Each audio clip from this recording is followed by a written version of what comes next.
Assalamualaikum warahmatullahi wabarakatuh. Kepada yang terhormat, Ibu Apoteker Dwi Subarti MSc, selaku dosen pengampu mata kuliah fitokimia. Halo semuanya, tak kenal maka tak sayang. Perkenalkan, saya Tias Yesinta, mahasiswa D3 Farmasi Poltekkes Kemenkes Surakarta, dengan NIM P27242022-054 dari kelas 4A. Di sini saya akan mempresentasikan senyawa anthraquinone dari kulit batang kesambi Scleysera oleosa.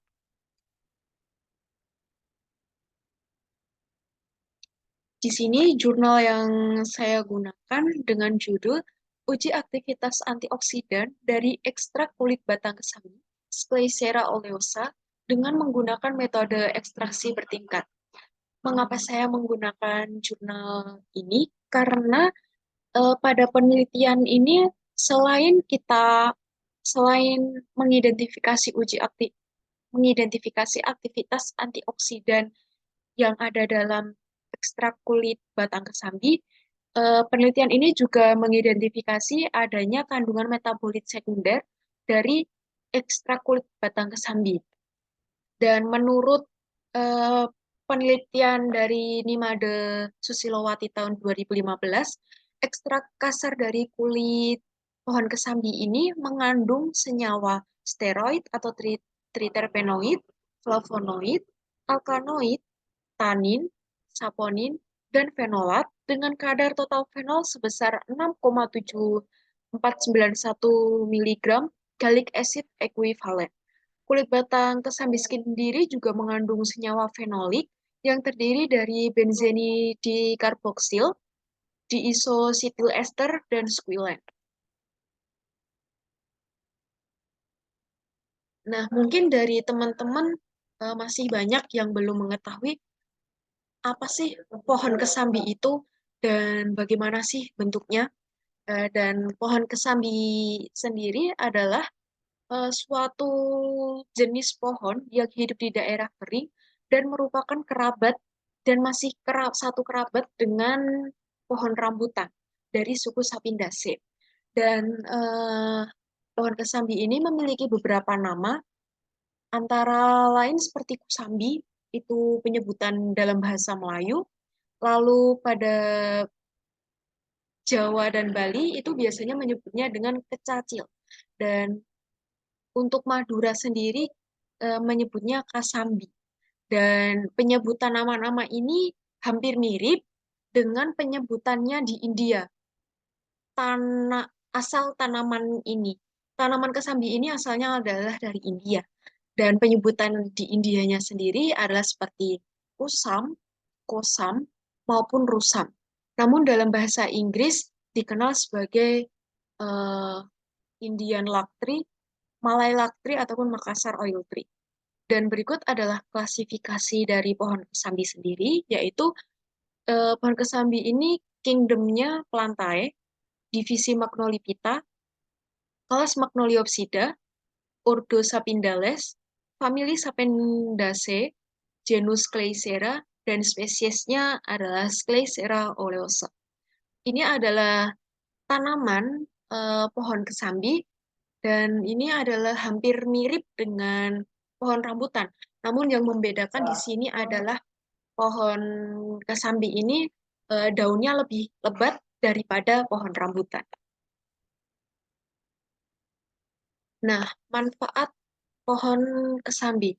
Manfaat dari pohon kesambi sendiri antara lain sebagai antioksidan, antimikroba, kemudian sebagai imunodulator, atau eh, sebagai eh, zat atau bahan yang dapat memodifikasi respon imun dengan mengaktifkan mekanisme pertahanan secara alamiah maupun adaptif. Lalu sebagai obat kultis, eksim, atau serta radang telinga. Nah, pohon kesambi sendiri hampir semua bagiannya itu memiliki manfaat. Dan pada kulit batangnya sendiri, seperti yang sudah saya jelaskan tadi, itu kulit batangnya itu mengandung antioksidan.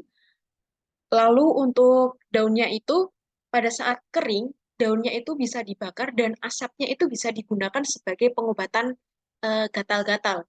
Lalu untuk bijinya itu bisa diolah menjadi minyak pohon kesambi, minyak biji kesambi, dan minyaknya itu bisa digunakan untuk mengobati kudis ataupun eksim.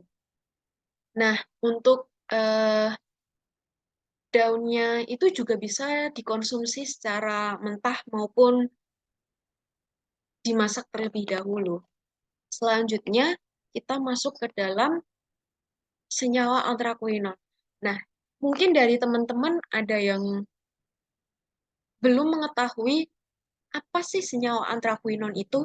Nah, senyawa antraquinol itu adalah senyawa yang terdiri dari dua cincin aromatik yang dihubungkan oleh dua gugus karbonil untuk membentuk struktur aromatik planar.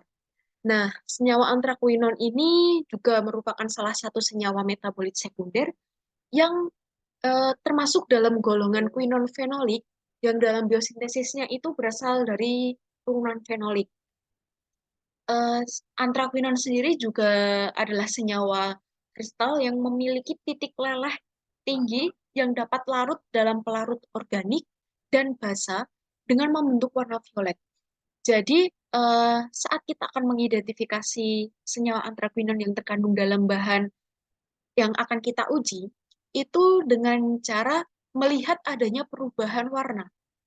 Dan pada saat sampel yang kita gunakan itu mengalami perubahan warna menjadi violet kemerahan, itu berarti menandakan bahan yang kita gunakan adalah bahan yang mengandung senyawa antraquinon. Serta senyawa antraquinon ini adalah masih sekerabat dengan antrasena yang memiliki gugus karbonil pada kedua atomnya yang berseberangan, yaitu atom C9 dan atom C10. Atom C9 ini biasa disebut dengan antron, dan gugus yang berada pada atom C9 ini biasanya disebut dengan antranol. Ini adalah struktur kimia dari senyawa antraquinol. Selanjutnya, sebelum kita memasuki pada pengujian untuk menguji adanya senyawa antraquinon, kita harus melakukan preparasi sampel. Preparasi sampel itu buat apa sih?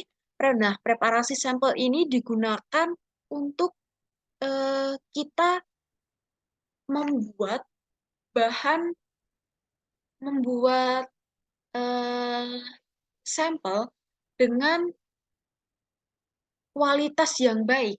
Dengan kata lain, sampel yang akan dihasilkan ini adalah sampel yang berkualitas sehingga tidak akan mempengaruhi uji yang akan kita lakukan.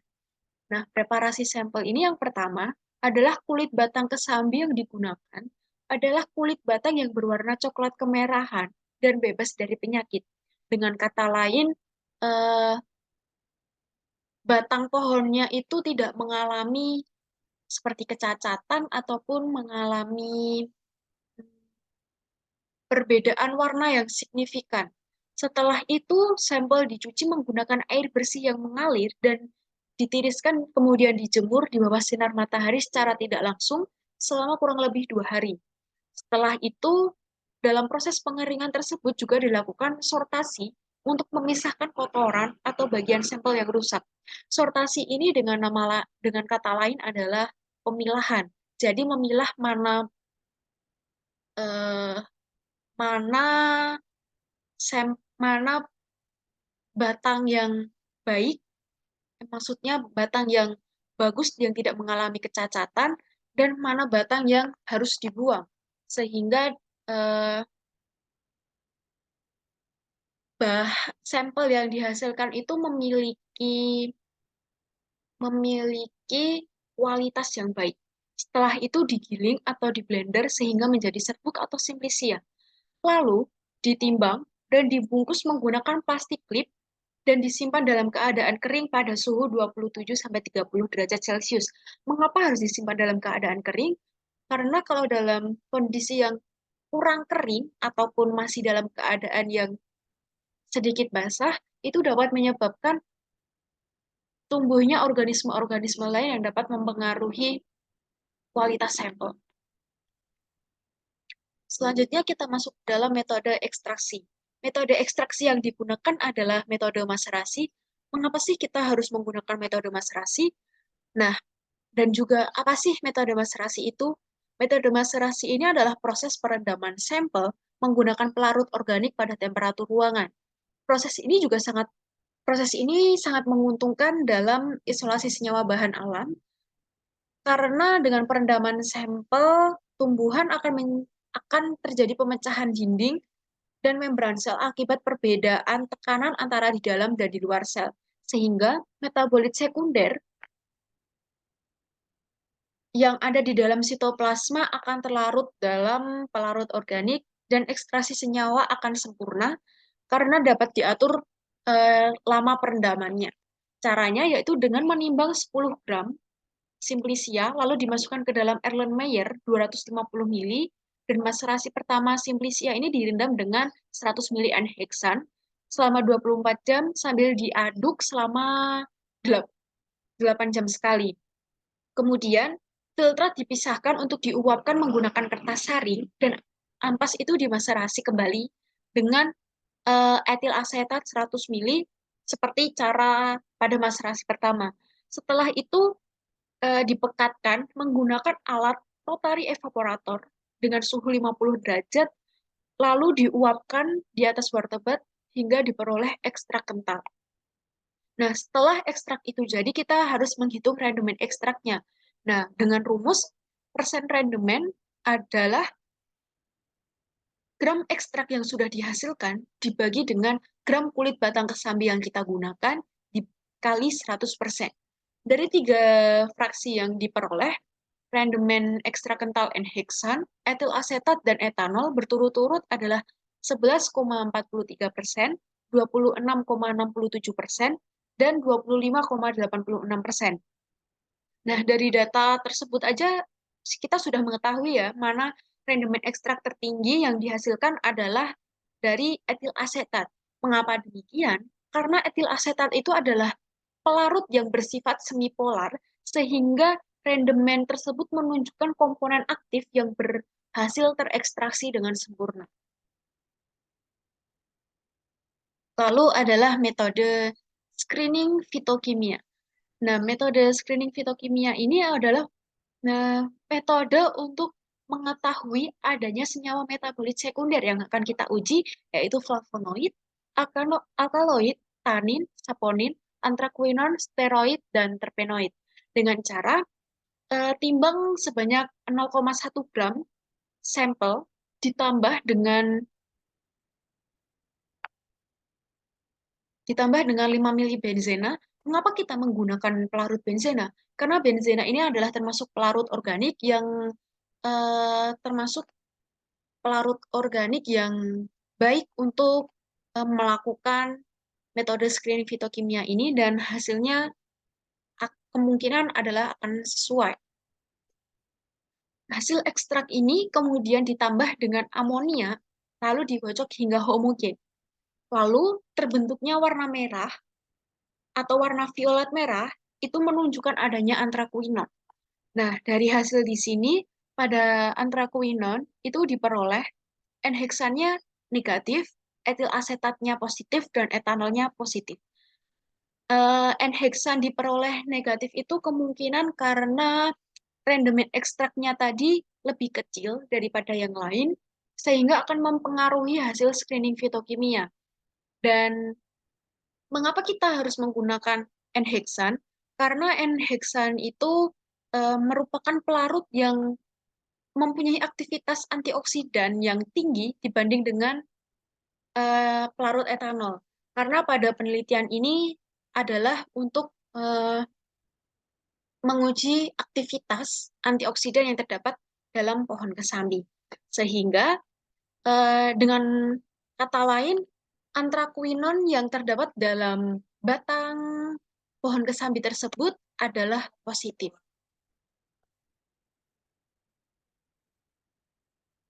Cukup sekian presentasi dari saya, kurang lebihnya saya mohon maaf. Wassalamualaikum warahmatullahi wabarakatuh.